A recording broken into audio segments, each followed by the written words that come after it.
அரசியல் உரிமை போராளிகள் மற்றும் இதர மண்ணுரிமை போராளிகள்,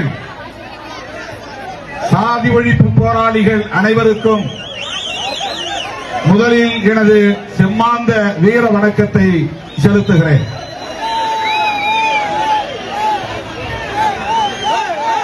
ஆண்டுதோறும் நாம் இங்கே கூடுவது வெறும் சம்பிரதாயம் அல்ல, நம்மை நாமே மீளாய்வு செய்து கொள்வதற்கும் புத்துணர்வை பெறுவதற்குமான ஒரு நிகழ்வு. ஆண்டுக்கு ஒரு முறை இங்கே நாம் கூடுகிறோம். இது சாதி பெருமை பேசுவதற்காக அல்ல,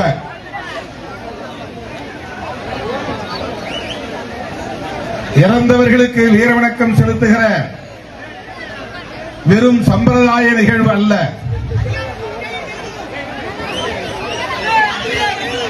ஓராண்டு காலம் நாம் இந்த களத்தில்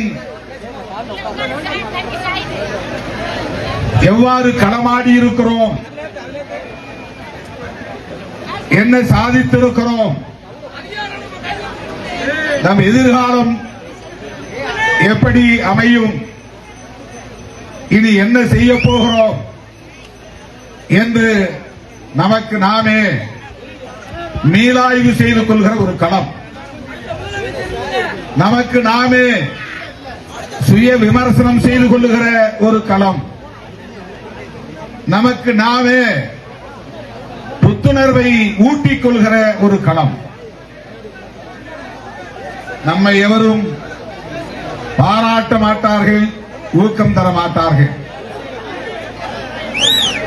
காலமெல்லாம் நம் மீது காழ்ப்புணர்வை கக்கக்கூடியவர்கள் தான் இங்கே மிகுந்திருக்கிறார்கள்.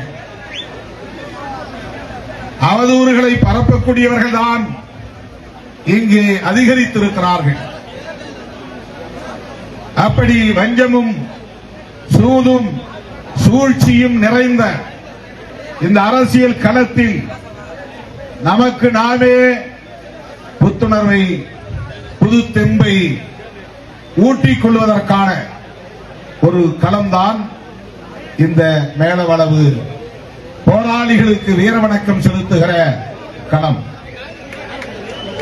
நான் அழைக்கும் போதெல்லாம் சலிப்பின்றி ஓடி வந்து இந்த போராளிகளுக்கு வீரவணக்கம் செலுத்துகிற என் உயிரின் உயிரான விடுதலை சிறுத்தைகளே, உங்கள் அனைவருக்கும் நன்றி செலுத்துகிற களம் இந்த களம். எனக்கு என்ன பலன் என்று எதிர்பார்க்காமல், எனக்கு என்ன செய்தீர்கள் என்று கேள்வி எழுப்பாமல், இந்த தலைமையை நாங்கள் நம்புகிறோம் என்று முற்று முழுதுமாக என் மீது நம்பிக்கை வைத்து ஓயாமல் களமாடிக் கொண்டிருக்கிற உங்கள் கால்களில், காலடிகளில் என் நன்றி மலர்களை முதலில் காணிக்கையாக்குகிறேன். சில நாட்களுக்கு முன்பு நான் அம்பேத்கர் திடலில் பேசுகிற போது சொன்னேன், போர்க்களத்தில் என்னை சந்தித்த தோழர்கள் யாரும் என்னை விட்டு போக மாட்டார்கள், போகவில்லை, போனதில்லை என்று சொன்னேன். இப்போதும் சொல்லுகிறேன், முதலில் இந்த ரத்தம் சிந்தும் களத்திலே என்னோடு கைகோர்த்த தம்பிகள், என்னை அண்ணன் என்றும் தம்பி என்றும் ஏற்றுக்கொண்ட தோழர்கள், இன்றைக்கும் அதே உணர்வோடு, அதே நம்பிக்கையோடு என் கைகளை கோர்த்துக் கொண்டே வருகிறார்கள். யாரும் அவதூறு பரப்பிவிட்டு வெளியேறவில்லை. தேர்தல் களத்தில் அடியெடுத்து வைத்த பிறகு அல்லது அதற்கு சற்று முன்பு வந்தவர்கள்தான் சிலர், விரல் விட்டு எண்ணக்கூடிய சிலர் வந்தார்கள், வென்றார்கள், சென்றார்கள், அவ்வளவுதான். அவர்களுக்கு ஒரு நோக்கம் இருந்திருக்கலாம். அந்த நோக்கம் நிறைவேறாத போது இந்த தலைமைக்கு எதிராகவும் கட்சிக்கு எதிராகவும் சில கருத்துக்களை அவதூறுகளாக பரப்பிவிட்டு போகிறார்கள். ஆனால் அது எடுபடாது என்பதை இந்த மேலூர் வட்டாரமே நமக்கு உணர்த்தி கொண்டிருக்கிறது.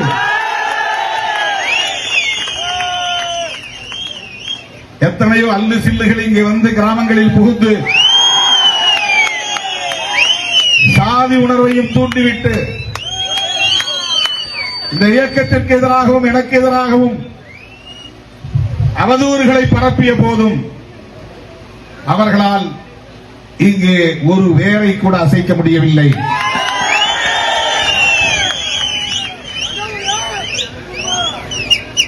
நாம் உயிரோடு இருக்கும் போதே சில சில்லறைகள் என்ன பேசுகின்றன என்றால் மேலவளவுக்கும் திருமாவளவனுக்கும் என்ன சம்பந்தம் என்று கேள்வி எழுப்புகிறார்கள்.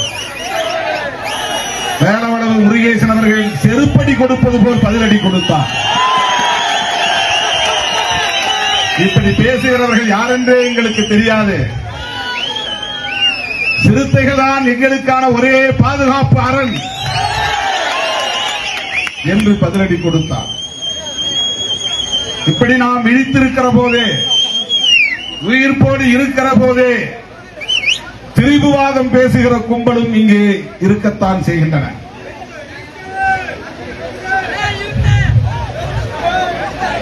ஆயிரத்தி 1997 ஆண்டு ஜூன் திங்கள் 30ஆம் நாள் இந்த கொடூரம் அரங்கேறியது. தமிழ்நாடு உறைந்து போனது. வழக்கம் போல அரசியல் கட்சிகள் மௌனித்து கிடந்தன. வழக்கம் போல தலைவர்கள் வாய் திறக்கவில்லை. ஒரு கண்டனம் கூட இல்லை. இதுதான் 97 இருந்த நிலை. ஆனால் இன்றைக்கு தமிழ்நாடு முழுவதும் தலித்துகளின் அரசியல் விரிவாக பேசப்படுகிறது. அதி உச்சமாக ஒரு தலித் முதலமைச்சர் வேட்பாளராக இங்கே அறிவிக்கப்படுகிறார் என்கிற நிலை எட்டியிருக்கிறது. 97 இருந்த நிலை என்ன? 2026 இந்த 29 ஆண்டுகளில் ஏற்பட்டிருக்கிற மாற்றம் என்ன? தமிழ்நாட்டில் ஒரு தலித் ஏன் முதலமைச்சராக கூடாது என்கிற விவாதத்தை எழுப்புகிற அளவுக்கு, ஏன் இன்னும் குறிப்பாக திருமாவளவன் ஏன் முதலமைச்சராக கூடாது என்று விவாதிக்கிற அளவுக்கு தமிழக அரசியல் தலைகீழாக மாறி இருக்கிறது என்றால் அதுதான் சிறுத்தைகளின் சாதனை, திருமாவளவனின் சாதனை.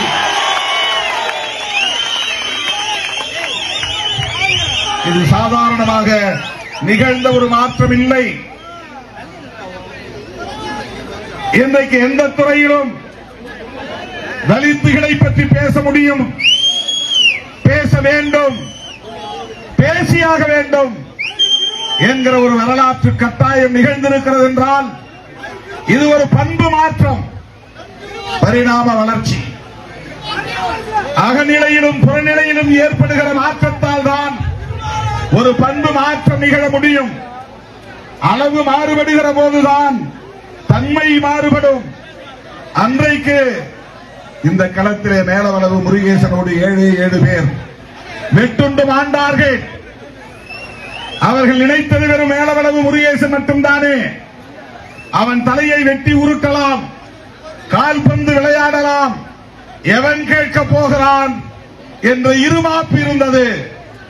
இதோ இருக்கிறார்கள் சிறுத்தைகள் என்பதற்கு களத்திற்கு வந்தவர்கள் தான் நாம். அன்றைக்கு திருமாவளவனோடு களத்தில் நின்றவர்கள் சில 10 பேர் இருக்கலாம், ஒரு 100 பேர் இருக்கலாம். அன்றைக்கு இலக்காரமாக அவர்கள் பார்த்திருக்கலாம். மேலவளவு முருகேசன் உள்ளிட்ட தோழர்களின் திரு உடல்களுக்கு மலர் வளையம் வைத்து அஞ்சலி செலுத்துவதற்கு நான் வேலூரை நோக்கி வந்தபோது வேலூர் காவல் நிலையத்திற்கு அருகே காவல்துறையினர் என்னை தடுத்து விட்டார்கள். மேலவளவுக்கு போகக்கூடாது என்றார்கள், அஞ்சலி செலுத்தக்கூடாது என்றார்கள். எங்கள் கைகளில் 7 மாலைகள் இருந்தன. டிஐஜி கணேசன் என்று இருந்தார். மாவட்ட காவல் கண்காணிப்பாளர் ஏ கே விஸ்வநாதன் ஆயுத படைகளோடு நின்று கொண்டிருந்தார். அந்த நேரத்தில் நான்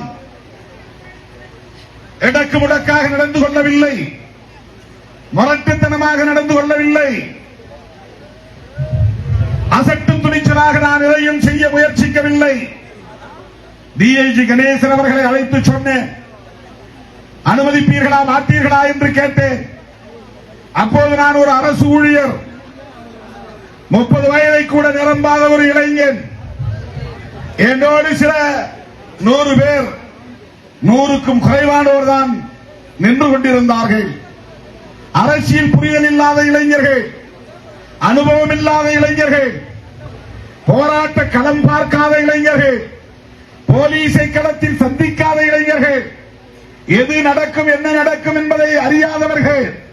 அப்படிப்பட்டவர்களை நான் உடன் வைத்துக் கொண்டு அந்த டிஐஜி கணேசனிடத்தில் என்ன சொன்னேன் என்றால், என்னை மேலவளவு செல்ல நீங்கள் அனுமதிக்க மாட்டீர்கள், அப்படித்தானே? சரி, உங்கள் கையில் அதிகாரம் இருக்கிறது, சாதி வெறியர்களின் கட்டுப்பாட்டில் இருக்கிறீர்கள், சாதி வெறியர்களுக்கு துணை போகிறீர்கள்.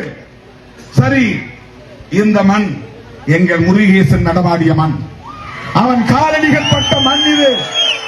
எங்கள் மேலவளவு தோழர்கள் நடமாடிய மண் தான் இந்த மதுரை மேலூர் வட்டாரம். அவன் நடமாடிய மண்ணிலேயே இந்த இடத்திலேயே மலர் வளையம் வைத்து நான் அஞ்சலி செலுத்தப் போகிறேன் என்று காவல் நிலையத்தின் வாசலில் மலர் வளையம் வைத்து அஞ்சலி செலுத்தினேன்.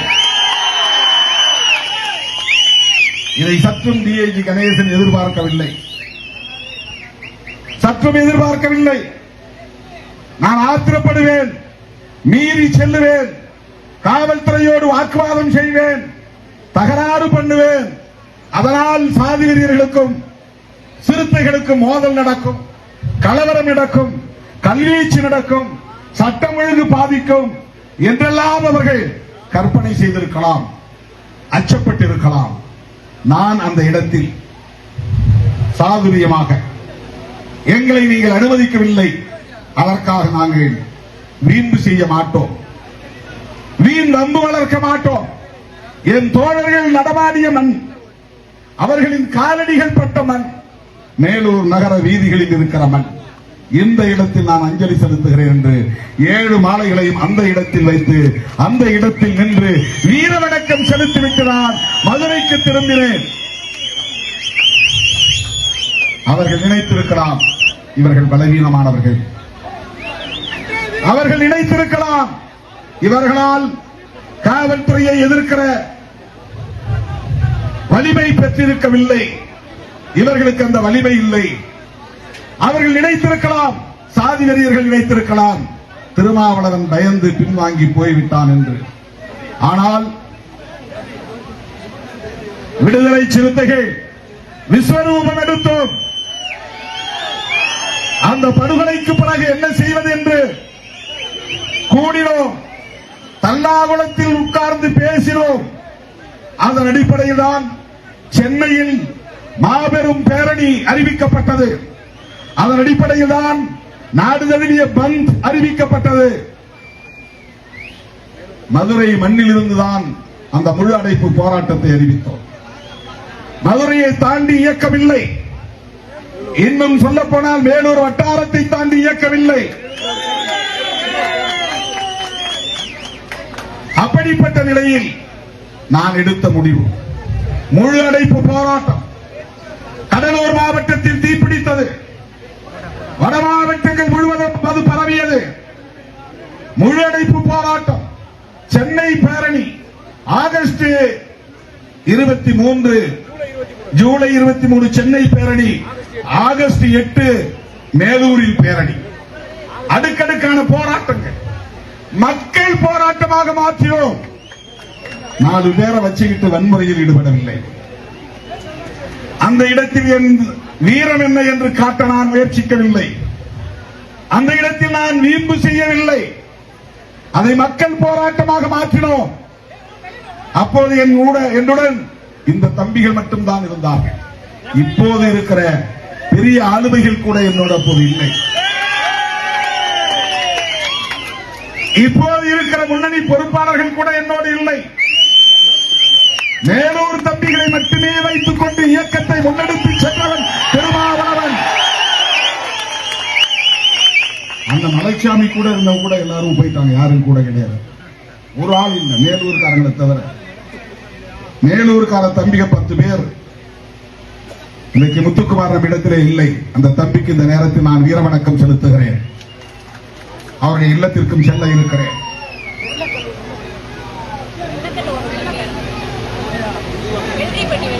வெள்ளரிப்பட்டி வெள்ளக்கண்ணு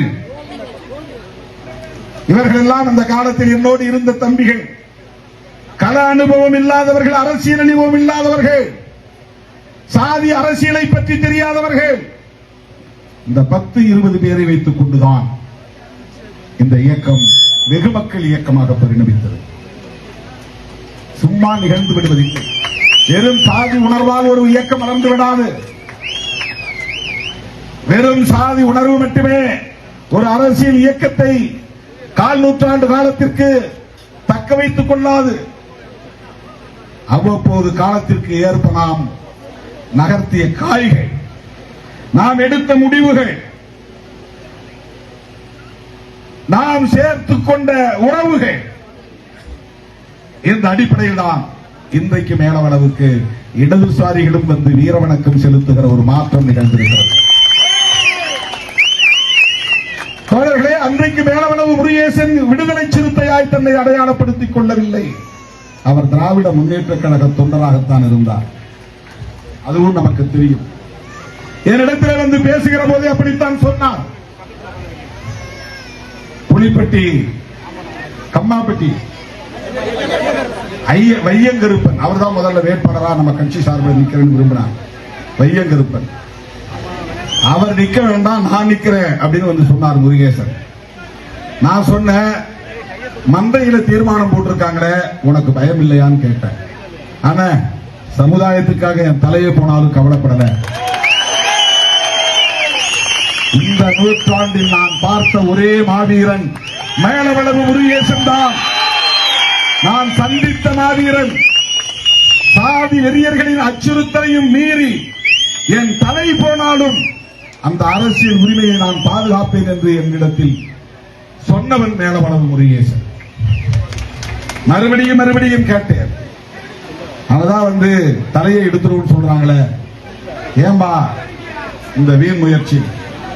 ஏன்னா அப்ப தேர்தல் புறக்கணிப்பில் ஈடுபட்டிருந்த இயக்கம் இந்த இயக்கம்.